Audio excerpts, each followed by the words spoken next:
वागर्थाविव संपृक्तौ वागर्थ प्रतिपत्ते जगतः पितरौ वन्दे पार्वती परमेश्वरौ। मान्यवर सचिव महोदय एवं समादरणीय प्रधानाचार्य महोदय, भारतेश्वरी मड़वारी छपरा संस्कृत महाविद्यालय छपरा के से प्राप्त निर्देशों के अनुसार वैश्विक महामारी लॉकडाउन एवं वैश्विक महामारी कोविड-19 से जन्य लॉकडाउन के परिवेश में गृह से कक्षाओं के संचालन परिवेश में मैं पूर्व की घटिका में कालिदास पर ही कुछ कह रहा था, बोल रहा था। अब मैं कालिदास के ग्रंथों में वर्णित उनकी उपमाओं पर अपने छात्रों को संबोधित कर रहा हूँ, क्योंकि यह प्रश्न शास्त्रीय प्रथम वर्ष, द्वितीय वर्ष और तृतीय वर्ष तीनों खंड के छात्रों के लिए या उपशास्त्री के छात्रों के लिए भी सहायक सिद्ध होगा। कविगत में उपमा कालिदासस्य भारवेरर्थगौरवं दंडिनः पदलालित्यं माघे सन्ति त्रयोगुणाः की प्रसिद्धि है। उपमा कालिदासस्य भारवेरर्थगौरवं दंडिनः पदलालित्यं माघे सन्ति त्रयोगुणाः। कालिदास की उपमाओं की विशेषता है। कालिदास अपने ग्रंथों में जब किसी से उपमेयित करते हैं, उपमान को में से जोड़ते हैं, तो तत्कालीन परिस्थितियों के अनुकूल ही उनकी उपमा उनका साथ देती है। धन्यालोक के रचयिता आचार्य आनंदवर्धन ने उपमा के विषय में, अलंकार के विषय में कहा है कि रसाक्षिप्ततया यस्य बन्धः शब्दक्रियो भवेत् अपृथक् यत्न निर्वर्त्यः सोऽलंकारो ध्वनिमतो। अर्थात रस के द्वारा आक्षिप्त होने के कारण जिसका बंध या निर्माण शक्य होता है और जिसकी सिद्धि में किसी प्रकार के पृथक यत्न की आवश्यकता नहीं होती, वही सच्चा अलंकार है, ऐसा ध्वनिवादियों का मत है। अर्थात अलंकार उसे ही सच्चा मान सकते हैं जिससे रस की निष्पत्ति में किसी तरह के कोई बाधा उत्पन्न न होवे।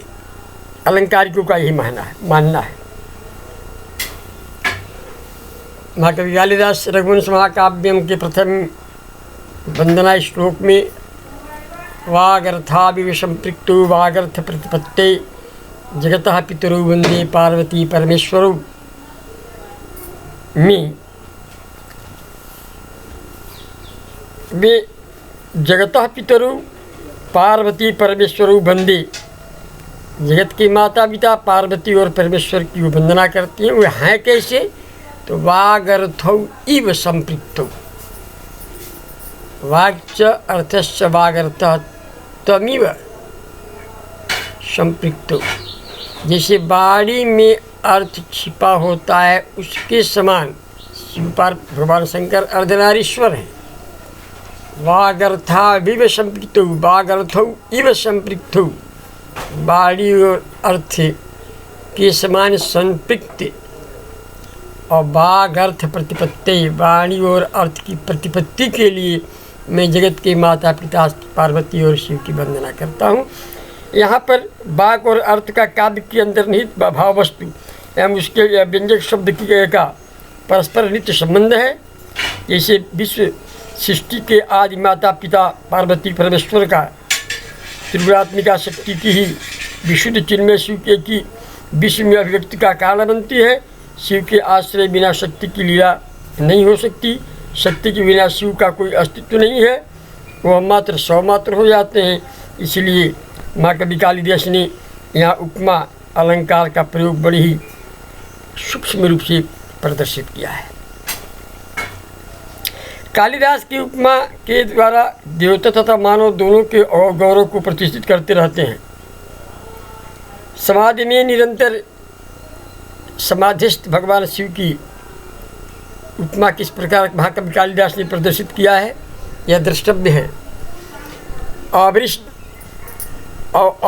अवृष्टिरसंडम्ब मीमाम्बुवाहम अपामिमाधारमनुत्तरंगम अंतश्चराणां मरुतां निरोधात् निवाप निष्कंपमिव प्रदीपम। जोग जोगेश्वर महादेव शरीरस्थ समस्त वायुओं को निरुद्ध कर पर्यंक बंध में स्थित अचंचल भाव में बैठे हुए हैं। जैसे वृष्टि के संरंभ से हीन अम्बुबाह मेघ हो। अम्बुबाह किसी भी क्षण में बरस सकता है, लेकिन तरंग से हीन समुद्र हो, चंचल जलाशय का आधारभूत समुद्र जैसे तरंगहीन अचंचल हो जाता हो। अपार विवाधार शब्द की यही ध्वनि है तथा निवात निष्कंप प्रदीप उसकी भी ध्वनि ही है। तीनों प्राकृतिक उपमाओं के द्वारा कालिदास जोगीराज की निश्चंद स्थिरता की अभिव्यंजना कर उनके गौरव की रेखा खींचते हुए प्रतीत होते हैं। रघुवंश महाकाव्यम के तृतीय सर्ग में दूसरे श्लोक में सुदक्षिणा की गर्भ का वर्णन करते हुए महाकवि कालिदास लिखते हैं कि जो गर्भवती सुदक्षिणा कैसे प्रतीत हो रही है। शरीर सादाद समग्र भूषा मुखेन सा लक्षत लुद्र पांडुना तनु प्रकाशेन विचेय तारका प्रभात कल्पा शशिनेव शर्वरी। शकुंतला आसन्न प्रसवा है, वो शकुंतला सुदक्षिणा आसन्न प्रसवा है। वो उसकी जो मुख की शोभा है वो क्षीण चंद्रमा के समान पीली पड़ गई है। जैसे रात्रि दिन को प्रकाश देने वाले सूरज का प्रसव करती है, वैसे ही रानी सुदक्षिणा वंशकर्ता उज्ज्वल मूर्ति रघु को प्रसव करने जा रही है।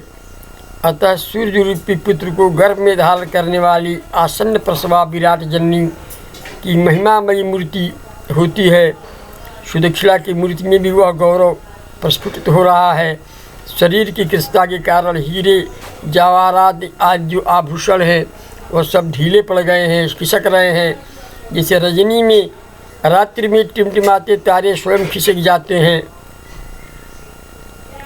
और लुद्र पुष्प के समान ईषत पीला मुख पीले पड़ जाने वाली चंद्रमा के समान प्रकाशहीन हो गया है। लुद्र के गर्भिणी के स्वाभाविक चित्रण के साथ ही प्रभात प्राया निशा का कितना समुचित वर्णन महाकवि के नेत्रों में महाकवि ने उपस्थित किया है, जो पाठकों के नेत्रों के सामने प्रस्फुटित होता है। कालिदास के उपमाओं की सजीवता सुदक्षिणा और दिलीप जब नंदिनी को लेकर के जंगल की तरफ जाते हैं तो वहाँ कालिदास ने लिखा है, शास्त्रोक्त भी उनकी उपमाएँ हुआ करती हैं। श्रुतेरिवार्थम स्मृतिरन्न गच्छति, श्रुते अर्थम स्मृतिमिव अन्वगच्छति। जैसे श्रुतियों का स्मरण अनुशीलन, श्रुतियों का अनुकरण स्मृतियाँ करती हैं, वैसे दिलीप का इनका अनुकरण सुदक्षिणा कर रही है। और भी है रघुवंश महाकाव्य के छठे सर्ग में इंदुमती के स्वयंवर में जब इंदुमती जयमाल लेकर के और राजाओं के सामने से गुजरती है तो कवि ने लिखा है कि संचारिणी दीप शिखे व रात्रौ यम यम व्यतीयाय पतिम्बराशा नरेंद्र मार्गाट्य इव प्रपीदे विवर्ण भावम ससभूमिपाल। स्वयंवर में उपस्थित भूपालों को छोड़कर जब इंदुमती आगे बढ़ जाती है तो वे राजमार्ग पर दीप शिखा के द्वारा छोड़े गए महलों के समान प्रतीत होते हैं। जैसे राजमहल दीप शिखा छोड़कर उनको आगे बढ़ जाए कांतिहीन हो जाते हैं, उसी तरह जिनके आगे से वो इंदुमती गुजर जाती है जयमाला लेकर, उनकी मुख की कांति जो है कांतिहीन पड़ जाती है, वो एकदम कांतिहीन हो जाते हैं। इसीलिए इसी उपमा के चलते कालिदास को दीप शिखा की उपाधि भी प्राप्त हुई थी। वे दीप शिखा भी कहलाए। और भी है, पार्वती तपस्या कर रही है भगवान शंकर को प्राप्त करने के लिए, और उसका उन्होंने उदाहरण दिया है कुमार संभव में। कुमार संभव के 5वें सर्ग का 44वां श्लोक है कि प्रजाप्त पुष्पस्तबका व नम्रा संचारणी पल्लविनी लतीव। यहाँ अस्त्रों के भार से किंचित झुकी हुई आतपनिभ लाल वस्त्र को धारण करने वाली पार्वती फूलों के गुच्छे से झुकी हुई नवीन लाल पल्लवों से मंडित संचारणी लता के समान प्रतीत होती है। उपमा के प्रयोग के सौंदर्य के कारण वह महाकवि कालिदास दीप शिखा उपाधि से भी विभूषित हुए थे। कालिदास की उपमा यह भूषी विशिष्टता है कि स्थानीय रंजन से रंजित है। वह समास बहुला शब्दावलियों से उत्प्रोत नहीं होती। महाकवि कालिदास की उपमा मनोवैज्ञानिक स्तर पर अपना प्रभाव छोड़ती है। देखा जाए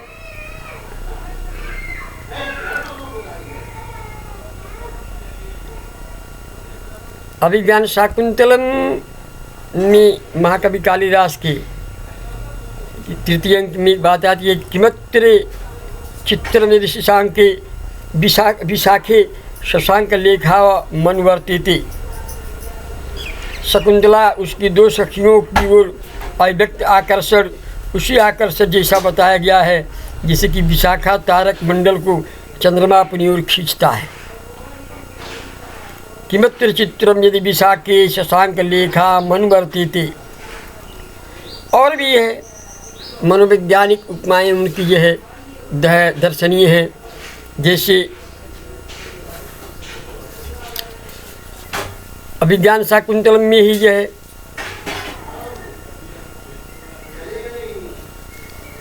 कुमार संभव में भी आया है, किमि मधुरालम में, अभिशाकुंतलम में भी आया है, किमि मधुरालम मंडन नाकृति नाम। आंसू से भरे हुए और आनंदातिरेक सूचित करने वाले नेत्रों की और वर्णन का भाव भी मूलतः कुछ ऐसा ही है। ये चतुर्थ अंक में ये प्रकृति का जो वर्णन करते हैं, शकुंतला के प्रति स्थिर किए हुए दुष्यंत के प्रेम को प्रकट करता है। हंस पानी को तभी अलग करता है जब वह दूध में मिलाकर उसे दिया जाए। कोमल लताओं पर गर्म जल का विनाशकारी प्रभाव भी देखने को मिलता है। ऐसी उपमा अभिज्ञान शाकुंतलम के चतुर्थ अंग में महाकवि कालिदास द्वारा वर्णित दृष्टिगोचर होती है। कालिदास की उपमाएँ प्रकृति पर भी अपना छाप छोड़ती हैं। वो प्रकृति से भी ओतप्रोत हुआ करती हैं। केवल जो है ना मनुष्य पर ही उनकी उपमाएँ काम नहीं करती। राजा की उपमा मधुभाषी कपटी से दी गई है। ये पंचम अंक में ये वर्णन है। उसकी तुलना चोर से भी की गई है ना। ये पंचम श्लोक अंक का 20वां श्लोक है। भ्रमों का ऐसा चोर कहा गया है जो फूलों से मधु चुराता है। जनसंकुला नगरी की उपमा भीड़ से घिरे हुए उस घर से दी गई है जिसमें आग लग गई हो। ये 5वें अंक का 10वां श्लोक है। इस तरह महाकवि कालिदास ने अपने एकदम उपमाओं के द्वारा, ये कालिदास की उपमाओं से औचित्य निश्चय ही है कि इसका विवरण कुछ उदाहरणों से भी चल पाएगा। प्रेमदा अपनी सखी शकुंतला के योग प्रतिपालने पर बधाई देते हुए कहती है, दृष्टिया धूमाकुलित दृष्टेरपि यजमानस्य पावके वाहुति पतिता। ये जब कल लौट के आते हैं यात्रा से और जब उन्हें पता लगता है कि वो शकुंतला गर्भिणी है तो उनकी ही वाणी है कि दृष्टिया धूमाकुलित दृष्टेरपि यजमानस्य पावके वाहुति पतिता वत्से सुशिष्य परिदत्ता विद्या इव शोचनीयासी अशोचनीयासी समृद्धता। उपमाओं का औचित्य और सौंदर्य इस बात में समझा जाता है कि कवि में यह शक्ति हो कि वह धार्मिक जीवन से उदाहरण लेकर सांसारिक संबंधों को समझा दे। दूसरे स्थल पर दुष्यंत के परिणत हो जाने पर वह कहता है कि लंघित एष भूयोपि शकुंतला व्याधिना इत्यादि। यह है जब उसका अनुशीलन हम करते हैं, उस पर जब पर्यावलोचन करते हैं तो उनकी उपमाओं में पाते हैं कि उनकी उपमाओं में एकदम सादृश्यता है। इसे अभिज्ञान शाकुंतल में जब सखिया कहती है कि ऐसा सुनने में आता है कि राजाओं की बहुत सी रानियाँ हुआ करती हैं, आप ऐसा कोई कार्य करें जिससे हमारी सची सखी जो है शोचनीय अवस्था को प्राप्त न हो।